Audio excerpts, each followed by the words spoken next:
Deuxième épître de Pierre, chapitre 3.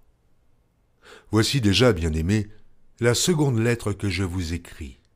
Dans l'une et dans l'autre, je cherche à éveiller par des avertissements votre saine intelligence, afin que vous vous souveniez des choses annoncées d'avance par les saints prophètes et du commandement du Seigneur et Sauveur.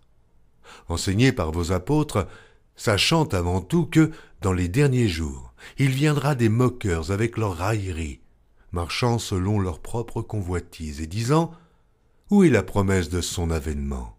Car, depuis que les pères sont morts, tout demeure comme dès le commencement de la création. » Ils veulent ignorer, en effet, que des cieux existèrent autrefois par la parole de Dieu, de même qu'une terre tirée de l'eau et formée au moyen de l'eau, et que par ces choses le monde d'alors périt, submergé par l'eau.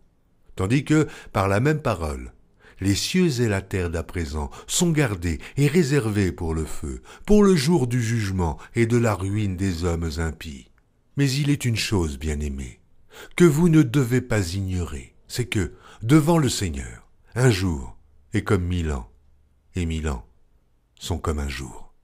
Le Seigneur ne tarde pas dans l'accomplissement de la promesse, comme quelques-uns le croient, mais il use de patience envers vous, ne voulant pas qu'aucun périsse, mais voulant que tous arrivent à la repentance. Le jour du Seigneur viendra comme un voleur. En ce jour, les cieux passeront avec fracas, les éléments embrasés se dissoudront, et la terre, avec les œuvres qu'elle renferme, sera consumée. Puisque donc toutes ces choses doivent se dissoudre, quelles ne doivent pas être la sainteté de votre conduite et de votre piété, tandis que vous attendez et hâtez l'avènement du jour de Dieu, à cause duquel les cieux enflammés se dissoudront et les éléments embrasés se fondront. Mais nous attendons, selon sa promesse, de nouveaux cieux et une nouvelle terre, où la justice habitera. C'est pourquoi, bien-aimés, en attendant ces choses, appliquez-vous à être trouvés par lui sans tache et irrépréhensibles dans la paix. Croyez que la patience de notre Seigneur est votre salut, comme notre bien-aimé frère Paul vous l'a aussi écrit, selon la sagesse qui lui a été donnée. C'est ce qu'il fait dans toutes les lettres, où il parle de ces choses dans lesquelles il y a des points difficiles à comprendre, dont les personnes ignorantes et mal affermies tordent le sens, comme celui des autres Écritures, pour leur propre ruine. Vous donc, bien-aimés qui êtes avertis, mettez-vous sur vos gardes, de peur qu'entraînés par l'égarement des impies, vous ne veniez à déchoir de votre fermeté.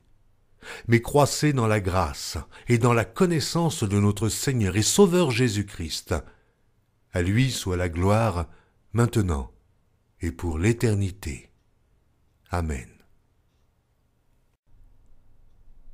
Deuxième épître de Pierre, chapitre 3. Voici déjà, bien-aimés, la seconde lettre que je vous écris.